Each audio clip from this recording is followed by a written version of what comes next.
All right, y'all. So we are a little bit past time. Just give me one moment. I'm pulling up the agenda and then we will go ahead and get started.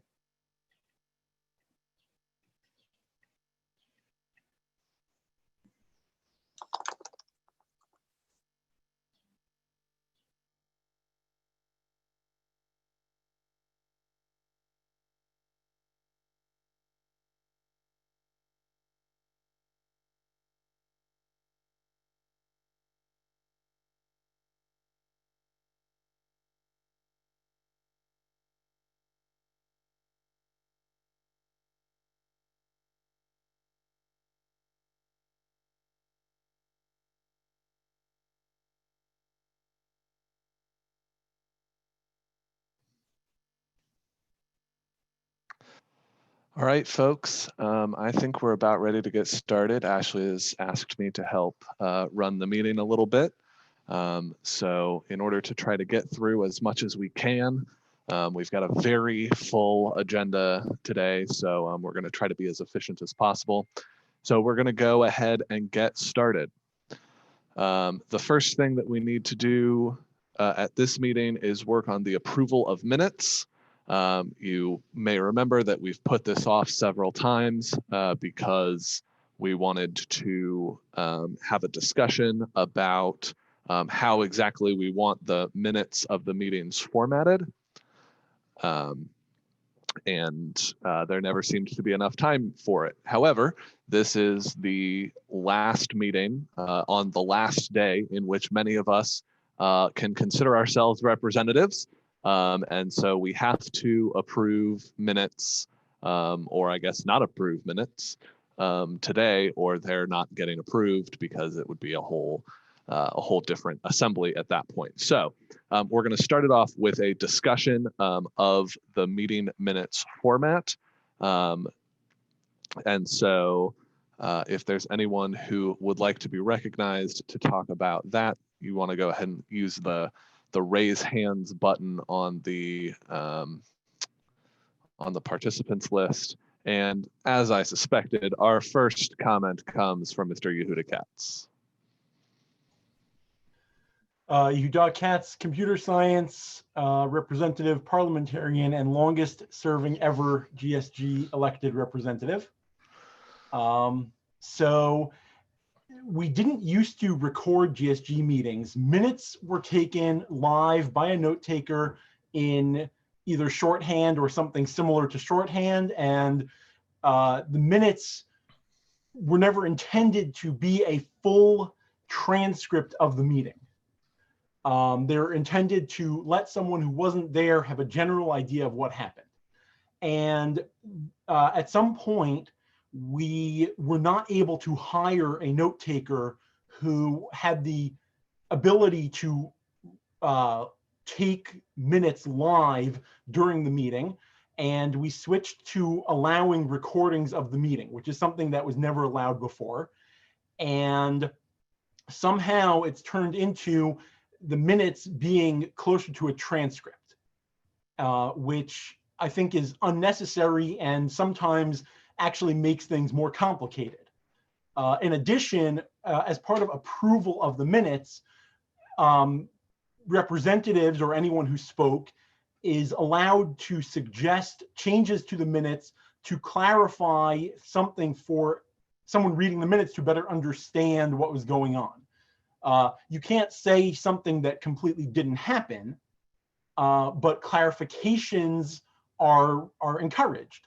And everyone should read the minutes and make sure that the things that it says that they said are really accurate. So that's how we sort of got to this situation. So I previously submitted amendments to the minutes of the January meeting, I believe it was, to add slight clarification to some of the things that I said. And separately from that, I also wanted to take out the actual vote counts in the minutes, because that's also something that we didn't do before. The reason I didn't suggest that for other minutes is because I never actually had time to read them.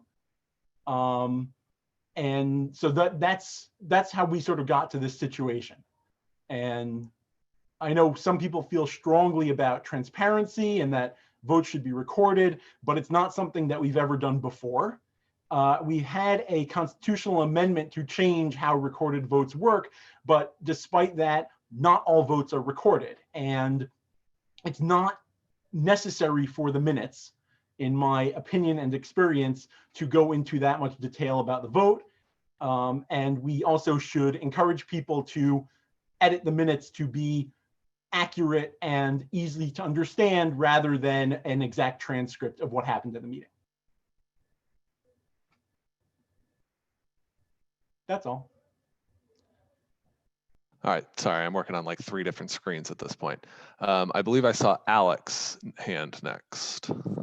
Alec Dennis, Business and Management. I agree partially with what Yehuda said and disagree partially with what Yehuda said. I think that it does make sense to allow for the changing of minutes to make it for the sake of clarity. If there's something where, you know, the transcript was garbled, if there's something where there was one thing that was said, but it's obvious even to the person who said it that what they meant was a second thing, then I think that it's fair to basically try to make sure that they are accurately representing what is going on. The point that I disagree about is the recording of the actual votes themselves. I feel like that is something that should be maintained, especially in light of our constitutional amendment that we passed enshrining that. I think that it makes sense to keep records whenever there is a vote, where there is a count at the end, and it's not like a voice vote where, you know, all in favor, aye, okay, the ayes have it. I think that it makes sense to keep a record of that for the sake of transparency, so that everybody knows the breakdown of how the vote was held. And so that would be at least where I might be tempted to go, is to kind of try to split the baby, if you will, by allowing corrections for errors and allowing corrections for clarification, but not removing vote tallies.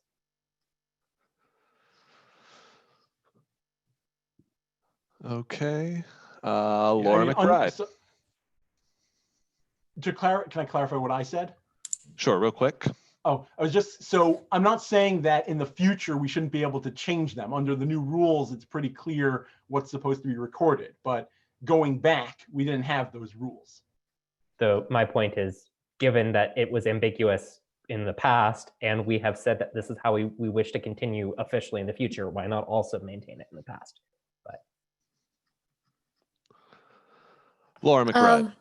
Thanks, Simon. Laura McBride, chemistry. So I just have, I guess, a point of information. So 2 things.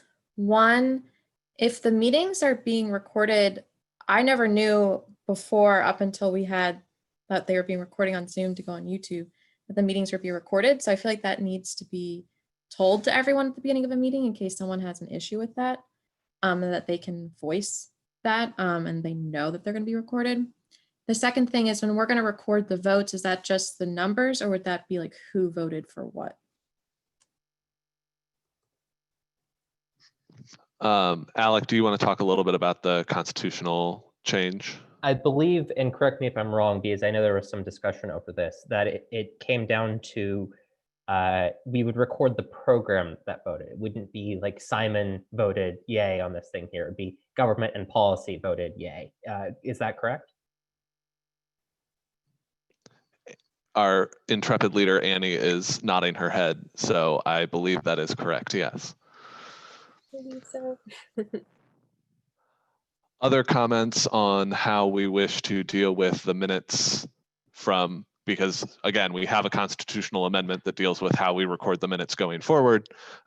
Anything else on what we should do for past minutes? Laura McBride.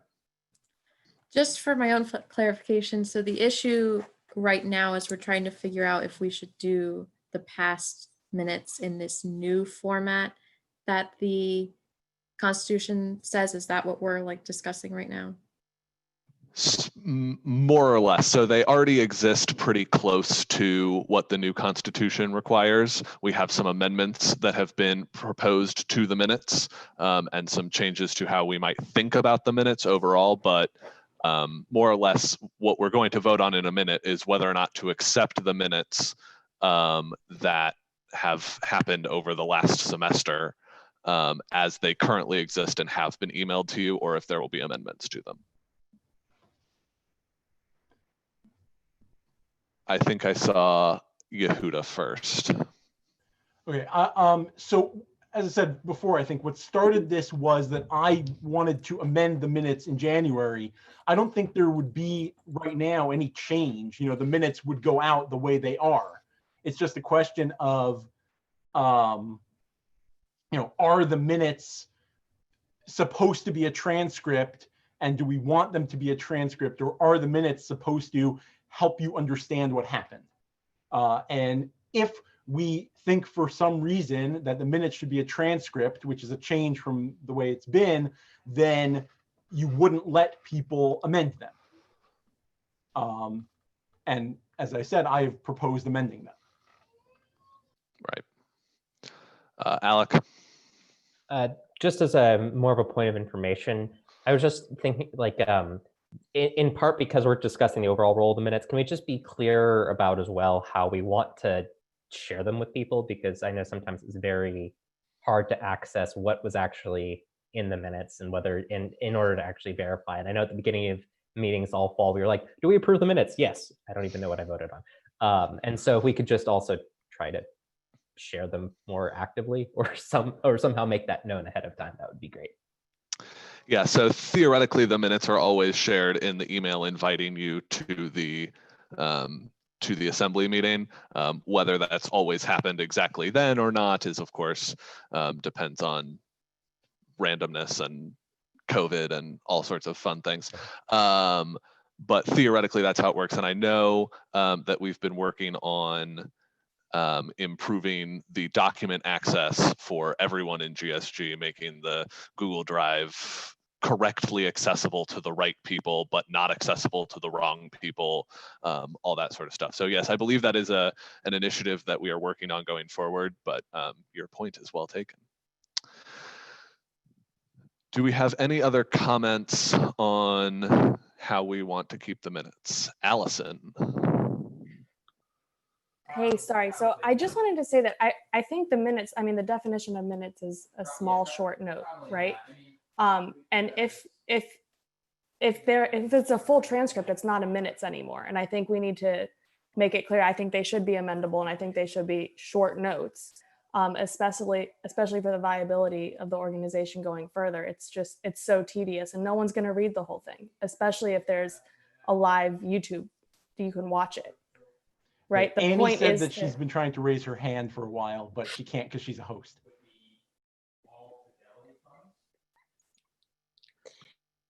Allison, were you done though? Yeah, that's okay. Yeah, whatever. Yeah, sorry about that. I have every other option but raising my hand.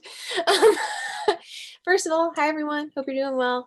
Congrats to all of you who are new, who are just coming to learn. Welcome. I just wanted to see what the procedure would be. Tyler Ziegler, who's been the note taker, really wanted to be able to share his perspective as a note taker and where he was coming from and why he wanted to press upon this as well. Do I need to introduce him? How can I get him to be able to give his info? I don't think the Constitution, as we have written it, really limits his ability to speak in something like this. If it does, we could always have a suspension of the rules to allow. I feel like some expert testimony on this issue might be particularly helpful. So I believe it's at the chair's discretion. He's an appointee, so he is allowed to talk. Okay. Okay. And oh yeah, cool. Unless there are any objections, Tyler. Tyler, you can talk. He's on his phone, so *6 if you're on your phone, friend.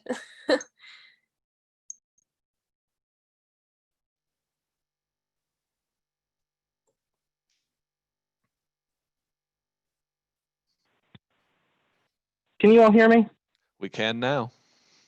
Perfect. All right, well, thank you very much. I won't take up too much of your time, but I just wanted to run through really quickly a little bit of my thought process about a how and a why I did what I did. So if you look at for anyone that actually bothered to read the notes throughout the course of this assembly, you'll notice that there's a slight change in how I conducted things from the beginning of the year to present. At the beginning, I did kind of try to take on a little bit more of that minute philosophy or minute mentality, kind of quickly summarizing things because the topics that were being discussed, with all due respect, weren't of such importance where I needed to get things verbatim or be really, really careful in how I worded things. So, for example, and I'm just picking on a random event that I can remember off the top of my head, you shouldn't draw anything from this. One of the early sessions, I believe it was Valerie Hall, brought up an example that the anthropology building was suffering from an increase in mold, and the facilities was doing something or other, putting in some sort of measuring device to try to correct the problem. So in a situation like that, I can write the notes real quick as Valerie Hall raised the issue of and mold in the anthropology building, facilities maintenance investigating. Anyone who reads the notes after the fact can kind of understand that, and that's not really confusing in any capacity. However, especially within the second semester, but as time progressed, the content of what was discussed became a lot really technical and really got into the weeds, so to speak. I know Yehuda made some amendments to the notes that I had taken for January 27th.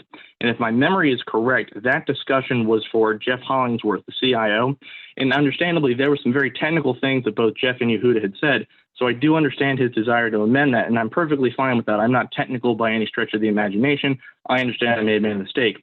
However, Yehuda also made some changes that were omissions, and in my personal view, were very glaring omissions about things that were said that he had said personally, or in some cases did not say. There were questions that he did not answer that he had omitted the previous question. I was so concerned about those changes that I did bring them to Andy's attention. I'm not trying to cast judgment on what he did and why, but that is something that I noted and I thought was an issue. Furthermore, as we moved later on down the semester, when we got in specifically the Constitution and the bylaws, and there were so many different amendment changes and things like that, the way I did it just kind of transitioned over into a transcript. It wasn't deliberate, but if you were someone who didn't attend the meeting or couldn't watch it on YouTube or whatever and needed to go back after the fact, it made a lot more sense, at least in my mind, to get it as verbatim as possible to understand what you all were thinking and what all you said when you were discussing this amongst yourselves, to make it clear to anyone who was reading after the fact why this amendment was put forward, why we took 3 different votes on whether or not the parliamentarian can speak or should be a representative. And then there were just some other things that I thought were important that people who may not have been there really would want to know. Of particular note, I thought was important was when you were all trying to take the vote on the Constitution, your parliamentarian tried to force a vote without having a proper quorum. Now, whether or not that's appropriate, that's all for you to decide, not me. However, I thought it was very important that anyone reading after the fact would want to know that their parliamentarian was trying to force a vote without a quorum. Stuff like that for purposes of accountability. Now, you all may say, you know what, Tyler, we appreciate your thinking, but we're just not going to do that anymore. That's not a problem. My appointment with you all ended on June 16th. It's been a lovely time, and so I'm speaking from the outside at this point, but I wanted to at least give my thoughts. If any of you have any questions, I'm more than willing to answer them. But that's kind of my 2 cents on the matter: accountability and making it as accurate as possible.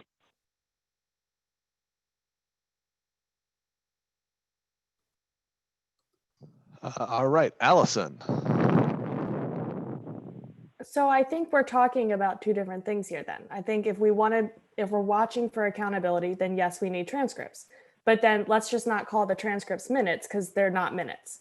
So we just need 2 different things. We need short summaries for the people who don't have time to read transcripts. And we definitely need transcripts to make sure that, our own protocols are being followed. Also, thank you for sharing that and coming and talking to us. Mr. Katz. So I'm not sure, maybe I missed it when going through the minutes. I'm not sure what this is about forcing a vote on anything, but so parliamentary bodies in general don't keep transcripts specifically to allow for changes, and you're supposed to enforce the rules in the moment. There isn't much that you can do after the fact. So most of the meetings are open unless we specifically have a closed meeting. So anyone can see what's going on in the time.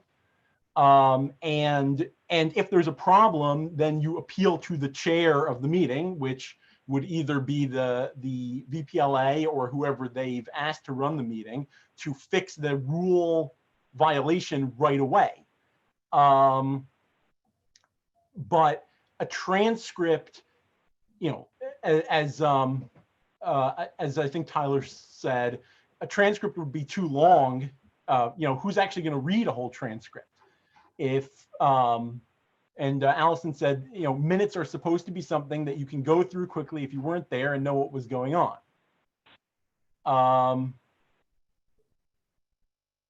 I just, and I'm not sure. I'm trying to find this other thing about forcing a vote. So Yehuda, if I may, on the April 27th edition of the minutes, it's going to be under Article 8, I believe, right before Article 9 on page 15, subsection 3, subsection 5, verbatim, you said, the point of having a quorum is so that they know that you are representing the will of everyone and that they were all here and had the opportunity to say something. Now we are getting into the weeds of the Constitution. So they obviously approve. I say that I'm okay with going on. Where previously you had said under subsection 2, we have operated in the past under the premise of, quote, if the quorum was there and left, we don't ask questions and keep going, end quote. Okay, yes. So those are both historically accurate. Be that as it may, yes, I feel it important for anyone that didn't attend would want to know you said that. Yeah, I understand that. So again, this is where I mentioned that I'm the longest serving ever representative, and I've been the parliamentarian. I've worked with the previous parliamentarians, Dirk and actually Michael, and then before him, Dirk was the parliamentarian. Both of them also recommended these types of things because it's really the only way we can actually get stuff done. So I'm not suggesting that we take this out. I'm perfectly happy to have people ask me about it. Like I wouldn't want to hide it. I just, I think a transcript is not necessary. So you could include something like this in the minutes that the parliamentarian said that, we effectively are not worrying about quorum. That's reasonable. But as to the January meeting, where did it go? I had it open here a second ago. The changes I proposed were to clarify if some of the things which I said, which is the purpose of amending the minutes. So that's, I stand by those changes, and I, when we get to this, would motion to make those changes again. Yes, however, with respect to the fact that you also eliminated some things that you had said, majority of them on that January meeting minutes were in fact technical, I'll give you that. But towards the very end, I believe Nicole, I forget her last name, from psychology, had asked you a question you just failed to answer, and so you erased the fact that she asked the question. I'm trying to go through the track changes to find it. Hold on one second.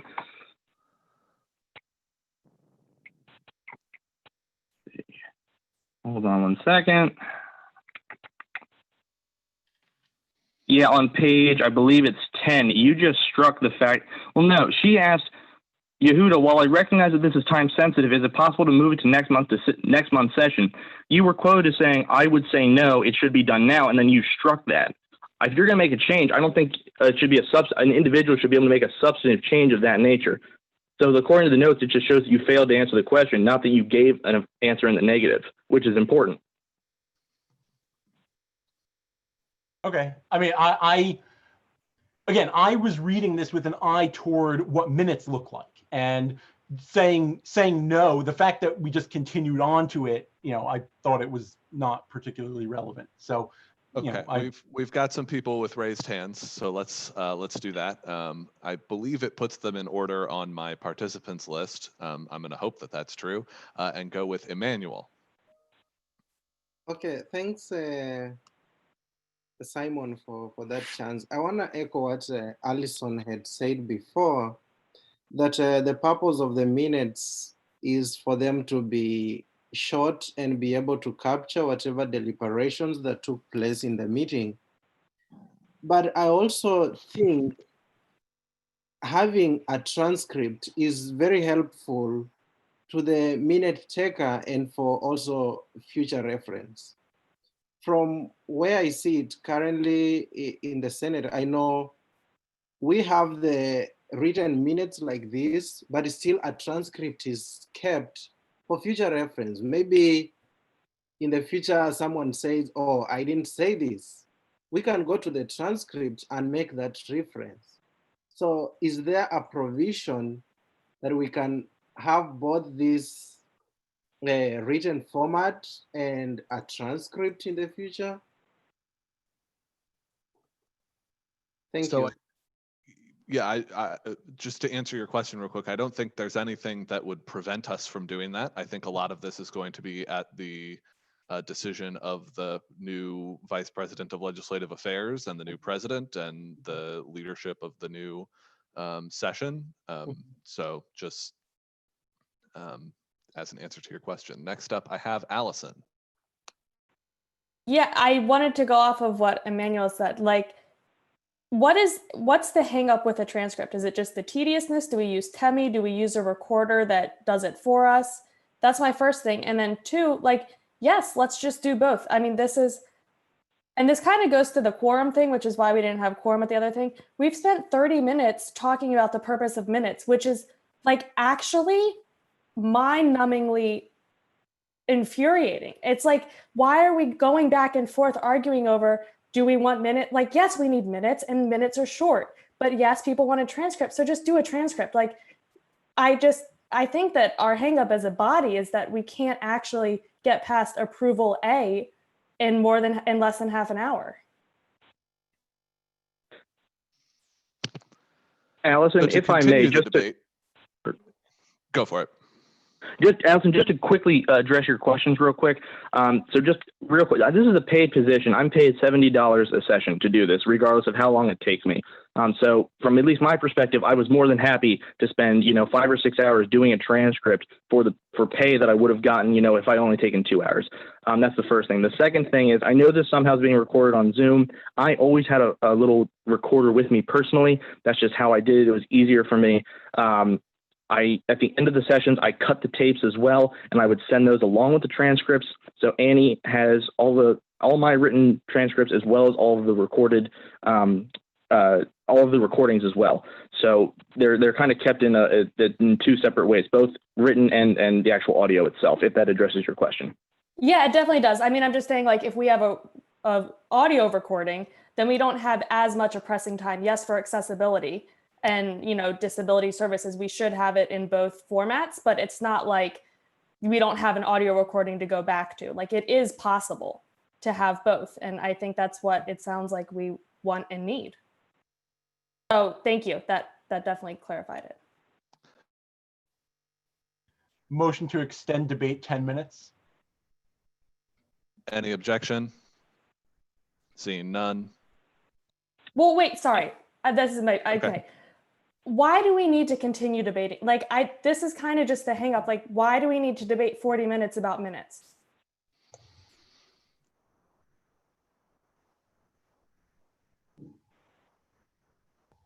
I have a motion. Why don't we just let the people who currently have their hands raised say what they're going to say and then hold a vote? That should keep it limited. Okay, we have a motion for a very specific extension of time for the 3 people with their hands raised. Is there any objection to that? And my hand was raised to do a motion to vote, so make that okay, too. Excellent. Seeing no objections, we'll go with Viana. Hello, Viana Newman-Dennis. I am from Art History and Archaeology. I think as far as what we do in the future, and I agree it sounds like there are compelling reasons to have both minutes and then perhaps also a transcript. But the fact is, as I understand it, one of the things that we are very specifically discussing right now is how we are handling these January minutes. And I think, as we've seen, there are very specific, somewhat extensive proposed amendments to these minutes. I see them rising to the level of trying to change what was seemed to have been said at that January meeting. I certainly understand the need to maybe clarify things later on, whether that's for minutes or a transcript. This is what I meant, or this is what this person meant to say. To me, that would all be additions. And what I have seen from Yehuda's suggested changes is there are things that he is adding in that are very specific language, seeming like he actually said those things in the moment when he didn't. And then from Tyler's example, completely removing answers that he or somebody else said. So my comment on this is, if we do continue to have something as specific as a transcript or even just minutes, I personally don't really want anything being deleted or just added in as if it happened. I think it should be added clarifications with the original language kept the same. So that is my input on that. Thank you.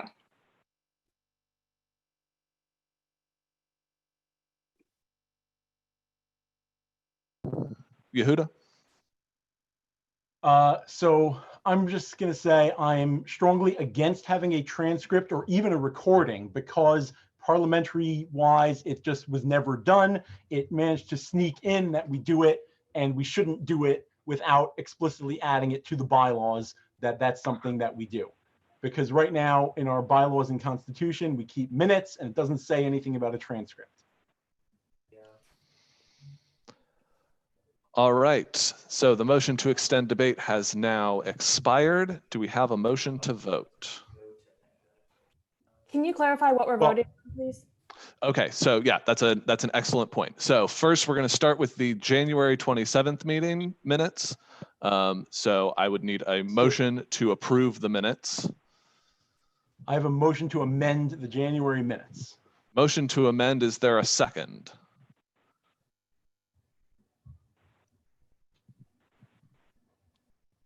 Second. Seconded. Okay, so now we will take a vote on whether or not to approve the January minutes. Let me adjust, since people feel strongly, I will adjust what I'm amending to only the text in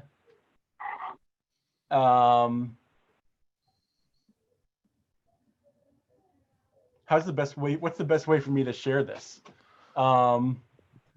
Only the text in my answer to Laura McBride. Those are all clarification changes. My answer to Alec Dennis and Alec Dennis's question, which again, if someone reads the question, they won't understand what it means. So that change. And my answer to Kay Sarah. Those are the things I would change. So, I object to the change to Kay Sarah. It runs in my mind that you specifically said has not made, and you changed it to will not make. There was a distinct difference there. So I clarified the source. So no. There was a distinct difference in what you said, though, because there's a big difference between the university has not made and will not make the promise, and you said has not made from the audio recording. Okay, then I must have misspoke at the time, and I'm amending it to say what I meant. I would disagree with that, because there's no guarantee from that. You, especially considering that your source has been told by faculty members. That's just hearsay at that point. And if someone reading this after the fact, they're going to take that as a fact, when that explicitly is not a fact. I agree. I completely agree. I believe we have a motion to vote, though. Ashley, did we share the Yehuda's amendments to the minutes yes. as well, so that people can actually see them? They were shared in the email. In this email, okay. They were shared in the initial one, and then Tyler's, the correction was shared after. Excellent. In that case, we have a motion to vote. Do I have a second? Second, or I guess. I think you motioned to vote, So, Alec. never mind, my bad. Second. Seconded. All right, so we're going to use the inbuilt polling feature of Zoom. If you believe that we should accept the minutes as they exist.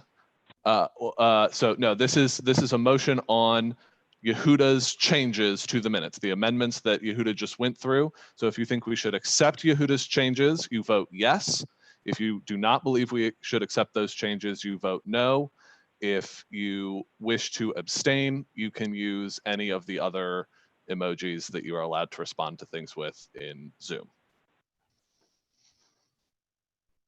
And Annie reminds everyone that only current reps should vote. Yes, only current reps should be voting.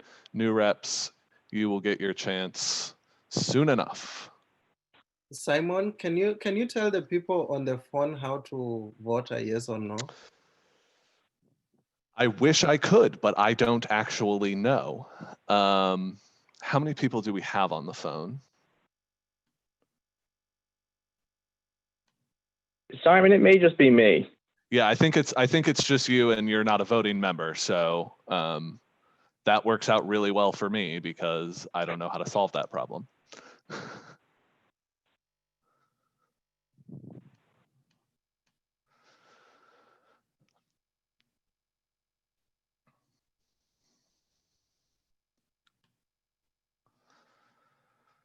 Okay, I'm going to leave the voting open for another 15 seconds.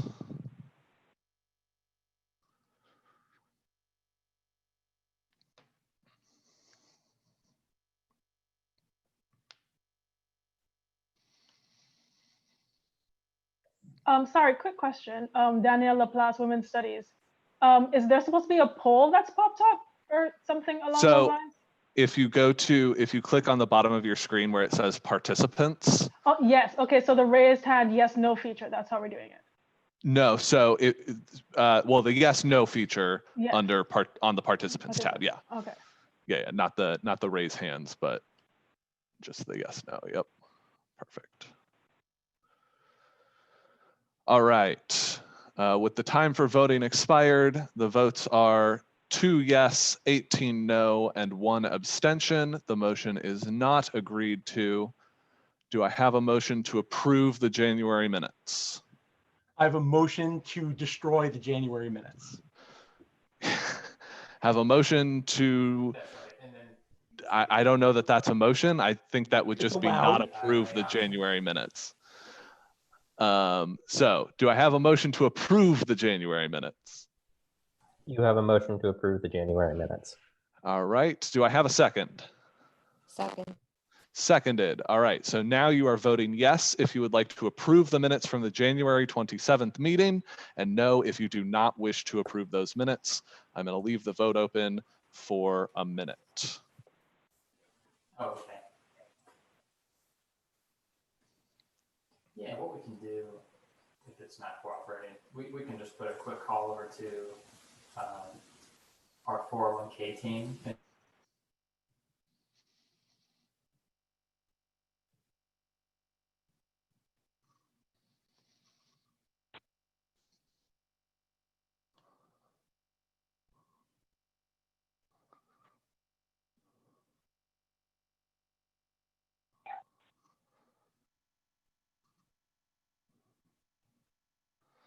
10 seconds left to vote.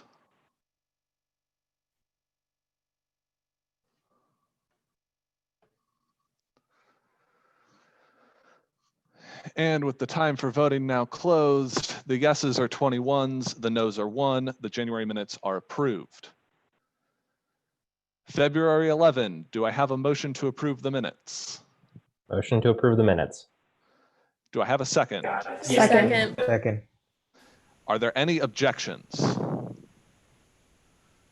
Yehuda, you have a hand raised. Is that an objection to the February minutes? No, I was going to say, since no one else has raised any other amendments, you can ask for unanimous consent and just do the rest of them. Okay, okay, we can probably do them all at once. All right, so the rest of the minutes, do I have a motion to approve the rest of the minutes? Motion to approve the rest of the minutes. A second. Second. Any objections? Seeing none, the rest of the minutes are approved. We will now move on to new business, for which I will hand the baton over to Ashley. All right. Thank you so much, Simon. So we're going to go ahead and move on to new business and get into elections.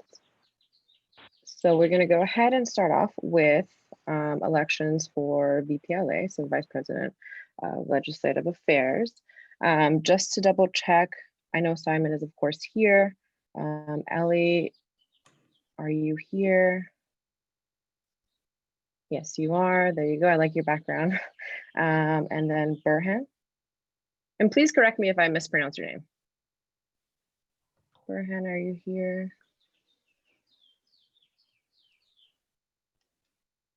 Doesn't look like it. Okay. Since I am calling out names, let's just double check for VPFA, which is gonna, the election is gonna occur after. I missed, I think, Divyash. Divyash. Did I pronounce your name correctly? You can go ahead and correct me. Yeah, it's correct. Divyansh. Divyash, okay. All right. And then we have for VPLA, Shreya. Is Shreya here? Okay, there you are, Shreya. All right, so let's go ahead and start with VPLA. So Burhan, I didn't see them here. If they are here and I'm just missing them, please someone let me know. And then Shreya and Simon seem like the only two that are here as of now. So we can go ahead and start off with whoever would like to go first, either Simon or Shreya, just letting us know a little bit about yourself, why you fit this role, why you would like to be in this role, and then we'll move on from there. Sound good? I'll defer. I've talked enough so far, so I'll go second or third or whatever.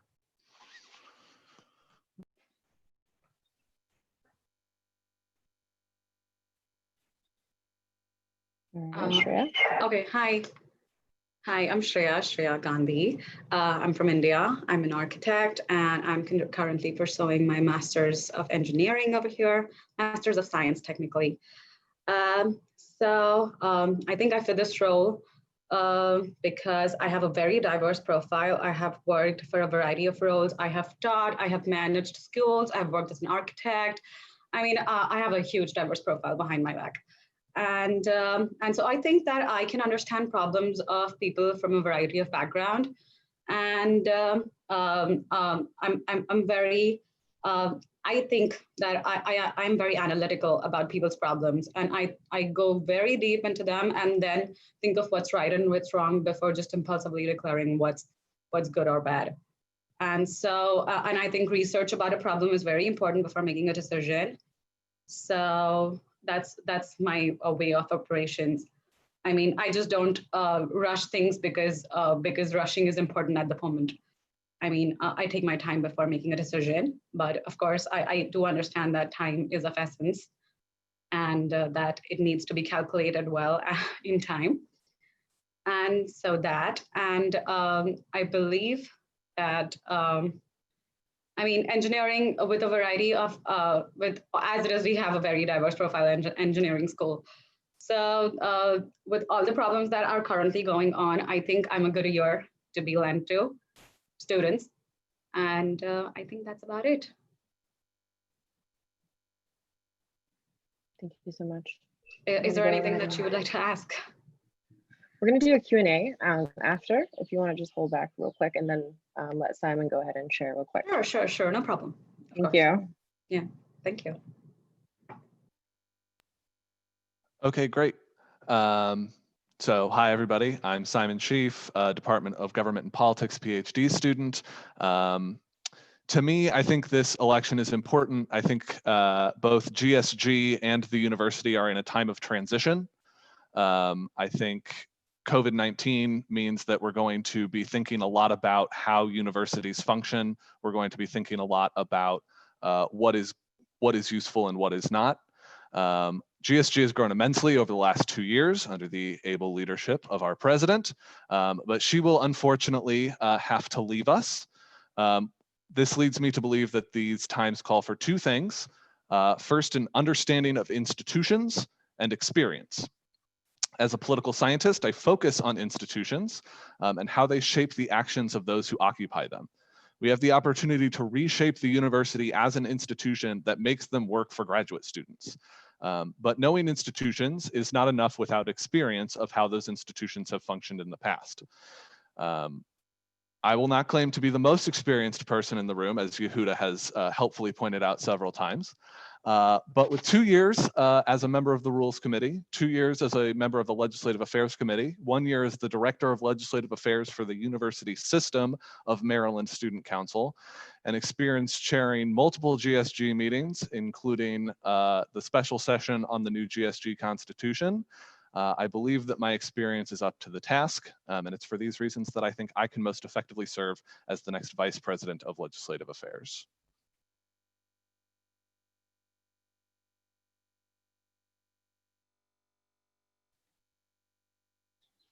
All right, so let's go ahead and thank you so much, Simon, by the way. Let's go ahead and see if anybody would like to motion for a Q&A session. Let's do 10 minutes. Motion. Motion to ask questions of the candidates for 5 minutes. Anyone second? For 5 minutes, anyone second? Second. All right. Go ahead and raise your hand now.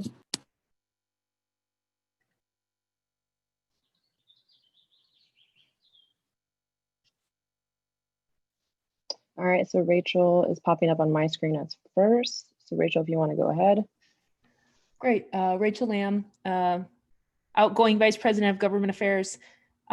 As we know, this new Vice President of Legislative Affairs position has a lot of the duties that are now assigned actually roll over from my current position as Vice President of Government Affairs. I wondered if both of the candidates could talk a little bit more about how you see yourself helping us continue sort of the momentum around advocacy at the federal and state levels in this position.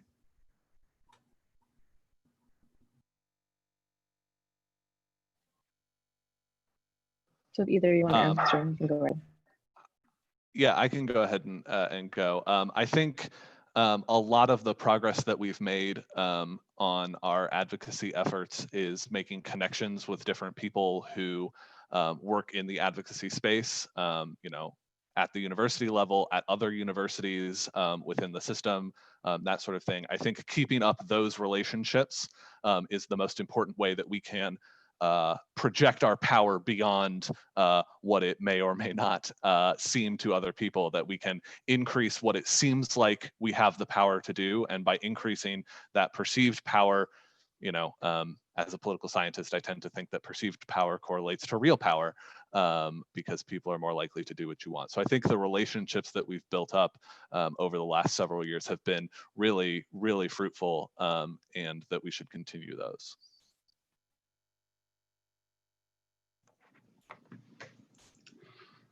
I think what Simon says is absolutely correct. I mean, using our network is essential.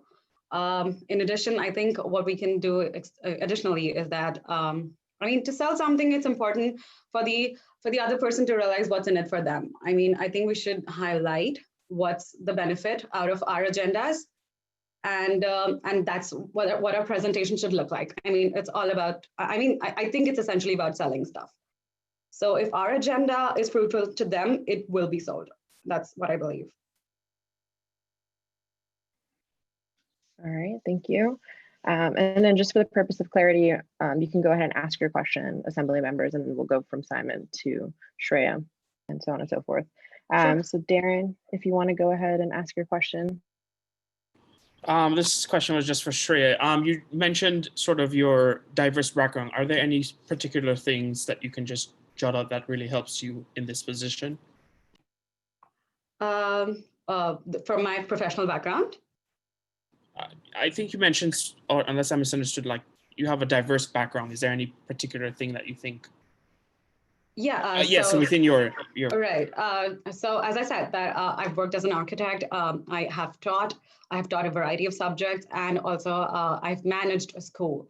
So that's the diversity I was talking about. I mean, so that, and plus, of course, now I'm soon going to be an engineer.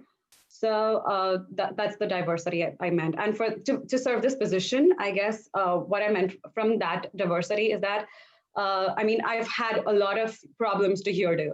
I mean, people have come to me with a lot of problems. If they're, I mean, parents have come to me with problems about their children. Students have come to me about problems with subjects, with exams and whatnot. And so I think I've had a long experience at solving people's problems. I'm resourceful a bit about that. And so that's what I meant. That, I mean, my experience having a diverse background can help this position well. Does that answer your question? Thank you. All right, thank you so much. Any other questions? I'm not seeing any hand raised. Any other questions for either candidate? Okay, Q. Hi, I have a question from both of you. I do want to know about your time commitments. You know, this is gonna be very much time consuming, and you're gonna hopefully have a 10-hour you know, GA shift to get this, but I want to know like your understanding of GSG, and also what are your other time commitments that you're gonna make sure that you're gonna do everything that this role needs to do. Yeah, so I'm actually on a 20-hour GA, so this would be an overload for me. I'm going to be upfront about that. But the GA that I have in my department is to teach a class that I've now taught 4 times. So if it actually takes me 20 hours, I would be shocked. Other than that, you know, obviously I've got my own research and reading and classes to take. Actually, I'm not taking any classes anymore. Woohoo!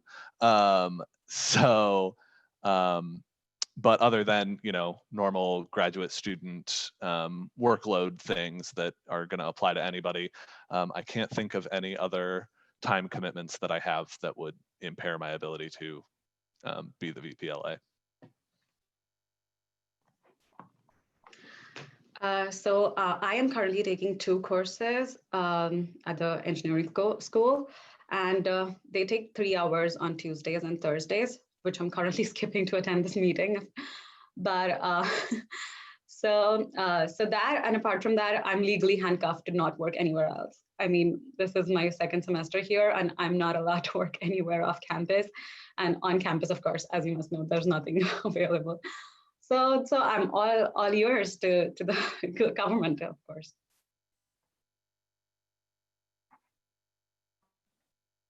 All right, so I see Alex hand. We're just going to motion to move to closed session, so we may debate the 2 candidates and then hold a vote. Any second? Second. All right, so let's go ahead and move to a closed session. Point of information, I know we're also live streaming this on YouTube. How do we stop live streaming this on YouTube temporarily? Because per our guidelines, we cannot do that. I would do that. I would stop it. Okay, great. Thank you. Thank you, Edie. And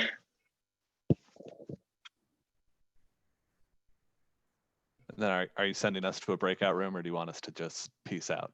No, I'm going to do that too. Excellent. Edie's on top of it.